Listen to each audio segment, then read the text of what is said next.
Assalamualaikum warahmatullahi wabarakatuh. Bertemu lagi dengan kami HKI UNU 23 yang membedah dan membahas mengenai isu-isu peradilan keluarga Islam. Hari ini kita akan mengkhususkan segmen ini mengenai sengketa waris. Bersama saya ada Mas Alwi Dahlawi Hasan sebagai mahasiswa UNU HKI UNU ya Mas ya. Siap. Semester berapa Mas? Semester 4 Mas. Semester 4 ya.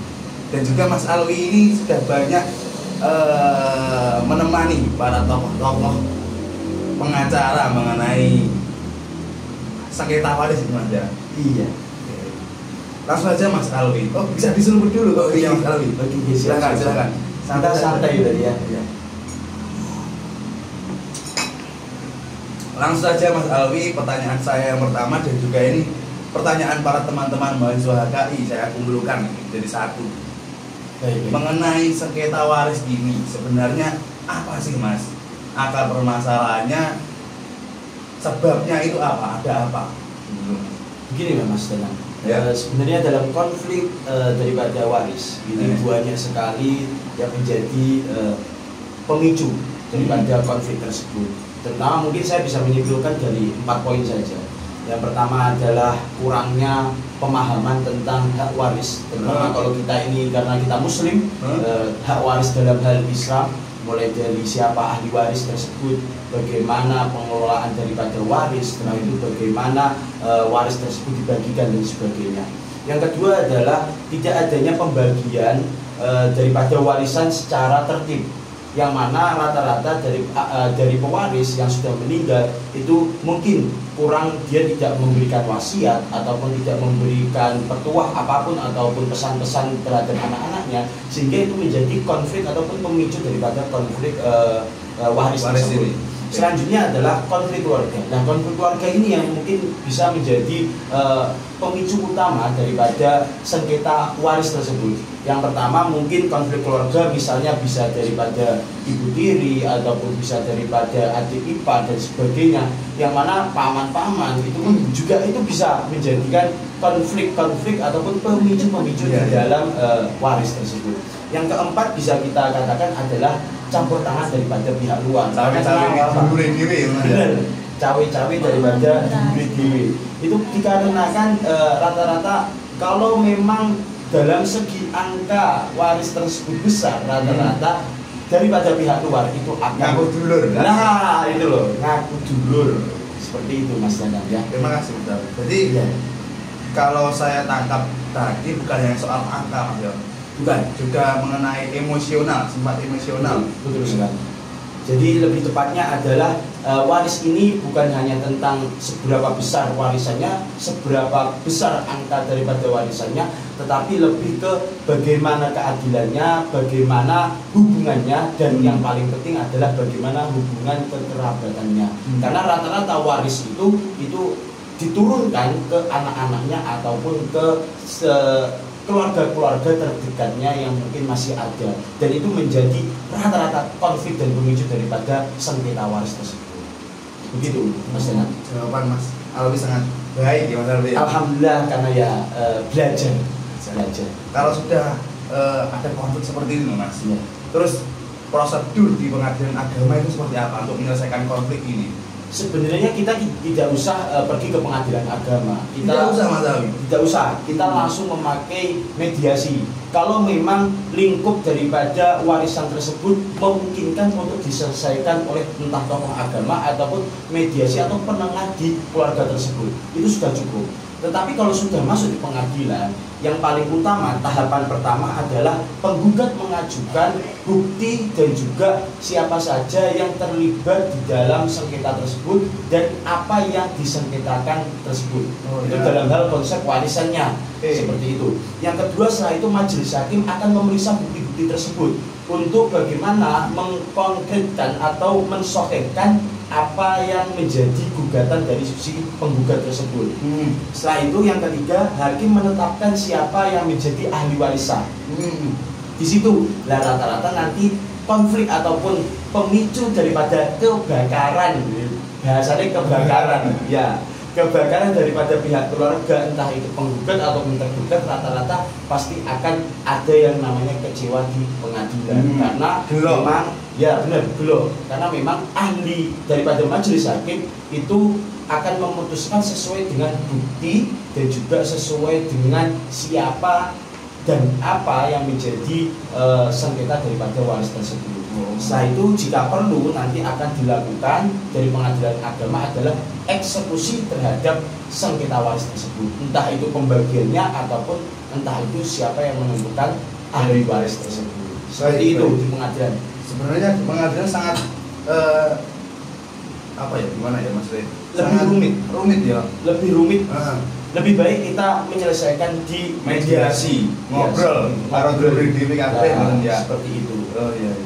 Kalau pengalaman Mas Alwi, kan Mas Alwi sudah banyak mengikuti para beliau-beliau yang menyelesaikan sengketa waris, Mas Alwi. Kasus nyata, kehidupan nyata itu ada nggak?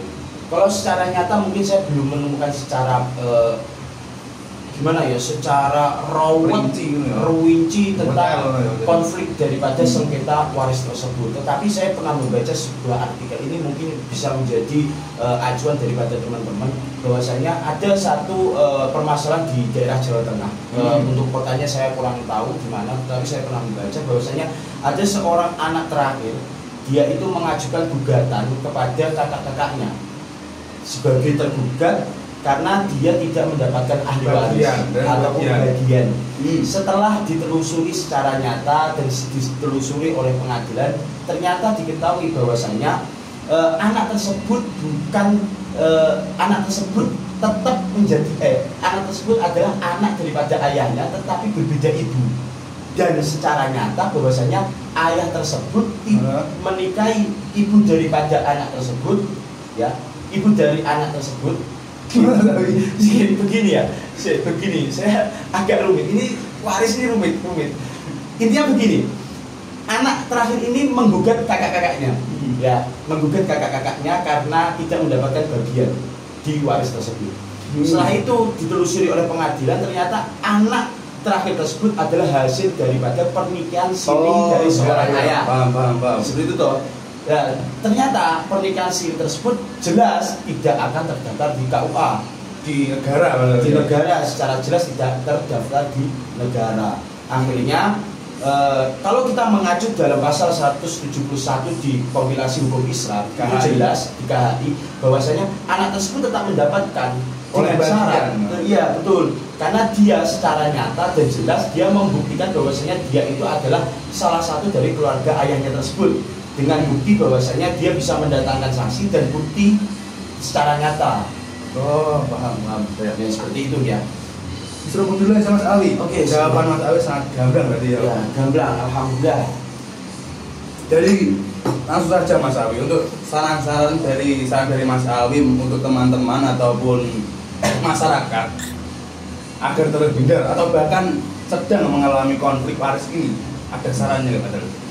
Untuk saran daripada saya terhadap teman-teman khususnya masyarakat, mungkin khusus lagi adalah masyarakat muslim yang ada di Indonesia, mungkin saya bersaran begini, untuk daripada seluruh keluarga yang paling penting ada beberapa poin. Yang pertama, poin pertama adalah dari teman-teman semua daripada masyarakat harus mengetahui apa itu waris dan siapa saja dan kenapa waris tersebut harus diberikan ataupun harus dibagikan kepada para keluarga. Itu yang pertama. Yang kedua adalah sebisa mungkin mempelajari bagaimana hak waris ataupun bagaimana hukum waris yang ada di Indonesia. Khususnya kalau di Indonesia nanti mungkin ada yang namanya hak waris secara konvensional dan yang selanjutnya ada hak waris secara adat ataupun keagamaan, yakni keislaman seperti itu, Mas Danan.